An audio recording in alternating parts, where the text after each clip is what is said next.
stretch, and that can be many runners. If that does not apply to you, then don't worry, keep doing what you're doing. Encourage your training partners to do the same. However, runners are notorious for not wanting to stretch. As runners, you'll run the long runs, you'll do all of your speed work, the weight training, the core training, cross training, everything. But a lot of runners leave out a very, very, very important aspect of stretching and flexibility training. So I've designed some yoga sequences that are short because taking baby steps, just performing even a few minutes after your run can make a world of difference. Yoga is very beneficial for runners. It helps improve running efficiency, helps correct any muscular imbalances that may occur. It also helps improve your concentration. Running is a very mental sport, and yoga can help you with that. So, kick off your shoes. You just finished a run like I did.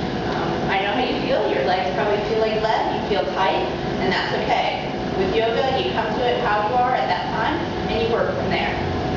So just begin from a kneeling position. And if this is available for you, go ahead and sit all the way back. If not, just hold yourself up and just lean back at a nice stretch through your quadriceps. And once you feel comfortable where you are, place your hands on the ground and then prop your feet. So you're just coming onto the balls of your feet like that.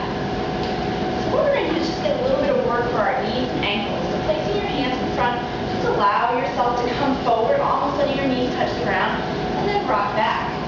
And again, come forward and rock back. Now another thing that this does is it actually helps stretch out your arches, which runner's feet take a pounding, so it really, really does feel nice. Just spend a few breaths here.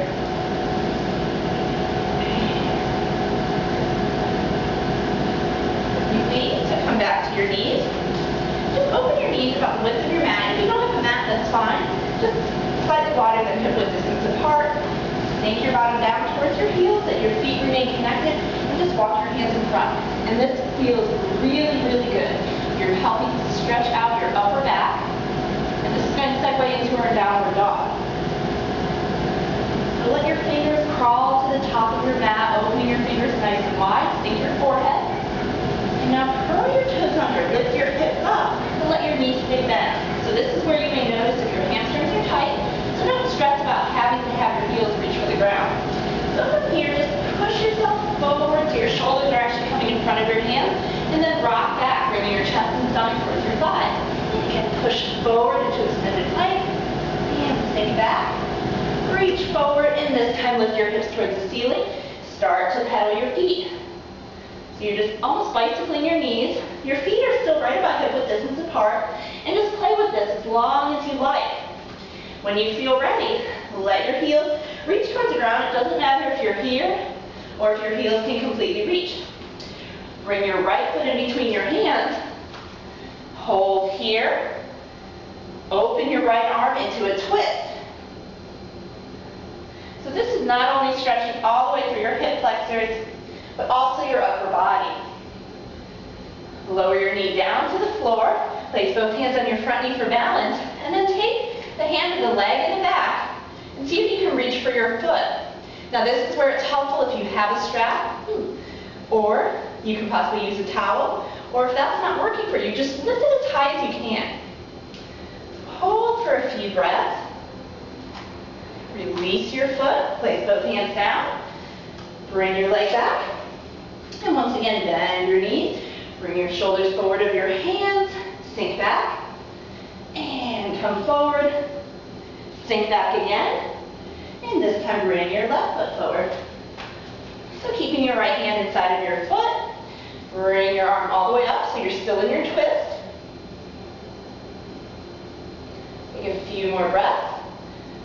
Bring both hands around, lower your knee down, and once again sink into your front knee, let your back heel lift up towards your bottom, and just hold. Sometimes it's a little bit challenging for your balance. So after a few breath cycles, release, and come back to your open extended child's pose. Sink down towards the floor. And come up into a tabletop position, neutral spine, for a spinal massage with your active cat and cow. So you want to make this movement more about the middle of your back versus just your head and neck. So arching your back, lifting up slightly with your head and neck, so you're extending your spine, and then scooping your stomach up, letting your head and neck drop, flexing around in your spine. So this is allowing your spine to move both through flexion and extension. And release down, curl the toes under, and lift back up.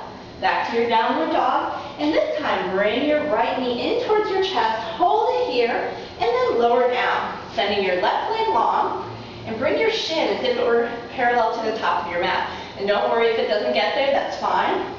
And this really helps with the piriformis, kind of that muscle that can get really tight, and if you've ever experienced piriformis syndrome, it can actually mimic the same type of pain, or sciatica pain. So, sometimes if you have piriformis injury, it feels the same as if you had a disc type injury. So just lower down, let your head and neck rest towards the floor. And again, if this isn't available for you, just keep yourself lifted. And again, find that quadricep stretch. Bring your heel towards your bottom. And believe me, if you just finished a long run, your flexibility will be challenged here. If your legs are really tight, you'll find the longer you spend with it, you're going to loosen up even that same day. Go ahead, release, curl the toes under, step back to your downward dog. And the same thing on the other side. Bring your left knee in, lower it down, send your right leg long. Bring your shins as if we're parallel to the top of your mat, and lower your body to the floor. So it's important to remember you don't want to hold tension in your shoulders. Let them drop down away from your ears. Let your head relax. After you spend a few breaths here, bring yourself up. Reach for your foot. And again, this is where a strap or towel can come in handy. And release your foot down. Step back once again to your child's pose. And this time walk your feet in. Think back to where you were at the beginning. And just rock back and forth onto your feet. So this really does feel like a nice massage. We're going to take this to a different foot position. Now, place the tops of your feet on the ground. We're going to stretch out the top of the foot and the shin. Placing your hands on either side of both of your knees. Press into the floor. Let your feet remain intact. And you're just letting your bottom sit on your heels as you lift your knees up. So it's a good stretch for the tops of your feet as well as your shins. And again, pushing up. And release down, coming onto your knees. Take a deep inhale up. Clasp both hands together. Lengthening through the side body, reach towards one side, anchoring through your knees. Reach back up towards the center and over towards the other side.